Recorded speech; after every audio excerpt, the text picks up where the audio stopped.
अजित पवार आणि पत्रकारांचं एक वेगळंच नातं होतं. नागरिकांच्या समस्या मांडणाऱ्या पत्रकारांच्या समस्यांवर अजित पवारांकडे कायम तोडगा असायचा. सकाळी 6 वाजल्यापासून अजित पवारांसोबत ज्यांची धावपळ सुरू व्हायची, अशा पत्रकारांनी अनुभवलेले हे दादा.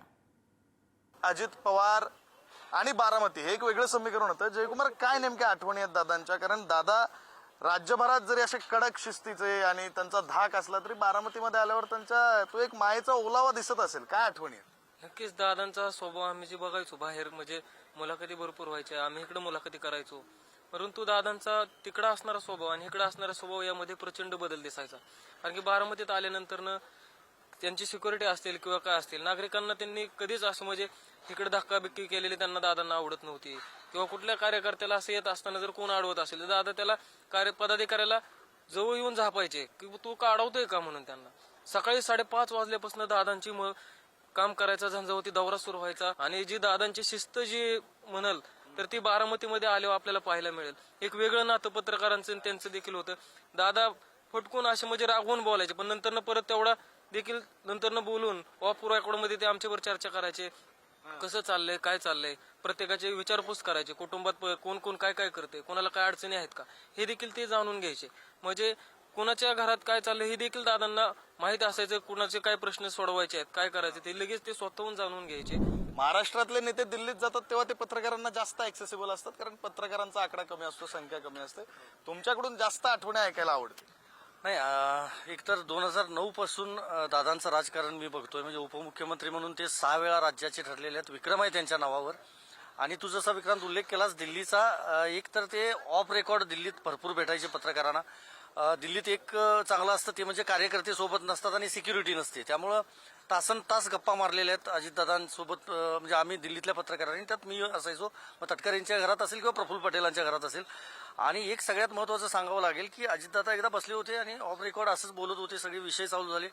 आणि विषय आला तो म्हणजे दिल्लीत आल्यानंतर ते जसं सत्तेत सहभागी झाले होते तो विषय आला होता. आणि वेषांतर करून ते कसं यायचे, दिल्लीला कसं पोचायचे, त्यांच्या गाडीचा नंबर केंद्रीय गृहमंत्री अमित शहा यांच्या घराच्या गेटवर सांगितलेला असायचा. अजित अनंतराव पवार असं नाव होतं, मात्र पवार ए असं नाव ते लावायचे बोर्डिंग पासवर. मग ते संसदेपर्यंत सगळं प्रकरण गेलं होतं आपल्याला माहित आहे. पण त्याच्यावर स्पेशल रिपोर्ट बनवले गेले, सगळ्या चॅनल्सनी, सगळ्या बातम्या मोठ्या झालेल्या होत्या. पण दिल्लीतल्या कुठल्याही पत्रकाराला किंवा प्रामुख्यानं मी सांगेन की कधीही दादांचा फोन आला नाही की ही विरोधात बातमी लावली म्हणून. आता संदीप सरांचं जसं वर्णन केलं, खूप वर्षापासून पत्रकारिता करतायत. तुम्ही पण जवळपास तेवढ्याच किंवा थोडं कमी जास्त असेल तेवढ्याच वर्षापासून पत्रकारिता करताय. त्यांनी दिल्लीत केली, तुम्ही मुंबईत पत्रकारिता पूर्ण वेळ केलेली आहे. दादा बारामतीचे असले तरी मंत्रीपद मिळाल्यामुळे मुंबईत त्यांचं बरंच कामकाज चालत होतं. मुंबईतल्याही बऱ्याच आठवणी असतील. दादा बारामतीचे होते, दिल्लीचे, मुंबईचे, पण दादा मातीतला माणूस होता. दादा मातीचा माणूस होता. एक किस्सा विक्रांत आठवतो. दादांच्याकडे एकदा आम्ही गप्पा मारत बसलेलो आणि मनमोकळ्या गप्पा असायच्या. जेव्हा ते आतमध्ये केबिनमध्ये कधी काही लोकांबरोबर गप्पा मारायचे ज्यांच्याशी ते कम्फर्ट असायचे, त्या मनमोकळ्या गप्पा असायच्या. असं बसलेलो तर चहा आणून दिला त्यांच्या केबिनमध्ये माणसांनी. तर संदीप त्यांनी विचारलं, काय रे चहासोबत आपला तो आयटम नाही आणला का रे? तर सगळे बघायला लागले की काय आयटम. त्याचा माणूस धावत धावत गेला आणि एका प्लेटमध्ये 4 खारी बिस्किट्स घेऊन आला. म्हणजे दादांना चहा बरोबर खारी बिस्किटं लागायची. आणि ते मनमोकळेपणाने अगदी मंत्री असले, उपमुख्यमंत्री असले, गृहमंत्रीपद सुद्धा काही वेळ त्यांचे ते असले तरी ते अर्थमंत्री होते काही काही राज्याचे, तरी ते बिंदास 4 चौकांमध्ये खारी बिस्किट मागायचे आणि खारी खायचे. दादांचा बालेकिल्ला पुणे, दादांचा बालेकिल्ला पिंपरी चिंचवड, सगळं तुमच्या अंडर येतंय. खरंय. रोज शनिवारी सकाळची 6:30ची असाइनमेंट आता इथून पुढे नसणार आहे. कारण दादा शनिवारी हमखास पुण्यात असायचे, शुक्रवारी दादा पुण्यात असायचे आणि रविवारी दादा बारामतीला असायचे. बारामतीच्या रिपोर्टरला सकाळी 5ला घर सोडून दादा 6ला कुठे आहेत, कुठे विकास कामांची पाहणी करणार आहेत, तिथे जाणं होतच होतं. तसं पुण्यात शनिवारी सकाळी 6 वाजता दादा कुठे जातील, कुठल्या भागात अधिकाऱ्यांसोबत बैठका घेतील, आम्हाला धाकधूक होती. आपल्याला डे प्लॅनला कुठला नेता कुठे आहे, किती वाजता काय असं टाकायचं असतं.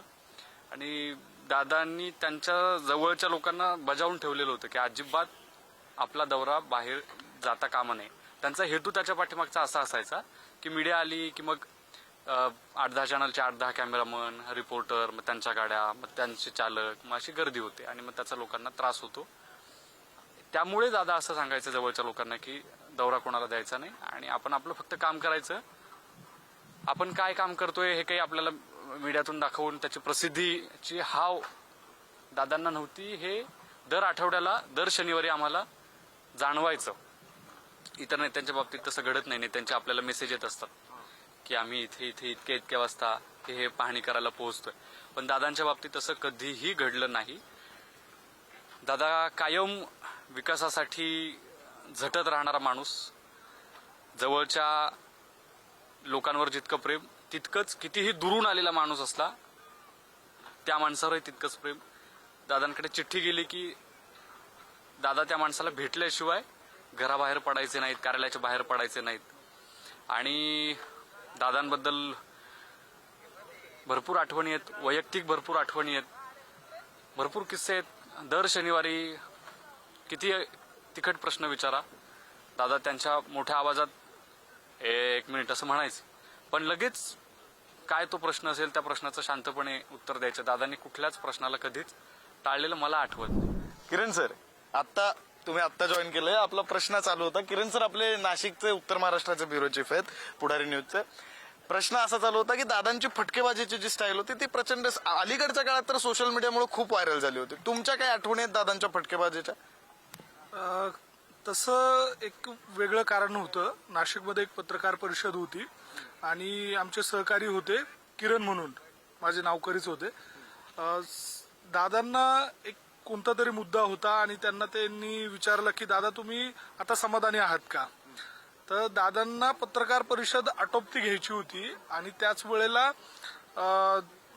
ते म्हटले की हो मी समाधानी आहेत आणि तुमच्या तब्येतीकडे बघून सुद्धा मी समाधानी आहेत. आणि त्यांनी जरा अशी ऍक्शन पण केली आणि त्यावेळेला एकच हशा त्या पत्रकार परिषदेमध्ये पिकला आणि काही क्षणातच पत्रकार परिषद देखील संपली. तो एक किस्सा नाशिकच्या दृष्टीनं अनेकदा गाजला. वेगवेगळ्या सभांच्या निमित्तानं अजित पवार आल्यानंतर त्या मुद्द्याची देखील आठवण व्हायची. अशा पद्धतीचे अजित पवार होते. हजार जबाबी असलेले अजितदादा, वक्तशीर असलेले अजितदादा, फटकेबाजी करणारे अजितदादा, मात्र तितकेच संवेदनशील आणि हळवे असणारे अजितदादा, हे सगळं या सगळ्यांच्या आठवणी आपण समजून घेतल्यानंतर आपल्याला लक्षात येत आहे. विक्रांत शिंदे, पुढारी न्यूज, बारामती.